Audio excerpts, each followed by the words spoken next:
কোথায় ছিলে?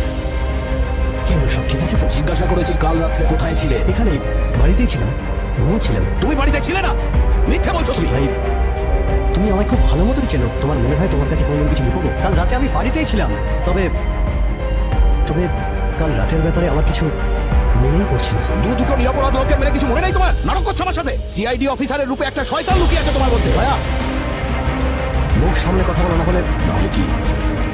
না হলে ভেঙে যাবো কখনো আমাদের বন্ধুত্ব। চুলোয় যাক তোমার বন্ধুত্ব। দয়াই আমাকে তোমার উপর নজর রাখতে দিয়েছিল। তুমি এটা বলো প্রিয়া ম্যামকে কেন খুন করেছো? ভাই আমি বাড়িতে ছিলাম, আমার কিছু মনে নেই। আর আমি কেন প্রিয়া ম্যামকে খুন করবো? তুমি ওনাকে বিশ্বাস করছো, আমাকে বিশ্বাস করছো। কি করে বিশ্বাস করবো তোমাকে? মিথ্যার উপর মিথ্যা বলে যাচ্ছ। তুমি তো এটা বলছো যে প্রিয়া ম্যামের বাড়ির বাইরে তুমি ছিলেই না। আমি আমার বাড়িতে ছিলাম, আমি এখানেই ছিলাম, এছাড়া আমার আর কিছু মনে নেই। দয়া, মনে নেই, মনে নেই? আরে তুমি তো ওই দুটো মেয়েকে মেরেছো যারা পার্বতার সামনে ছিল। তার মানে তুমি সেই বেইমান। এবার 40,000 নাটকটা বন্ধ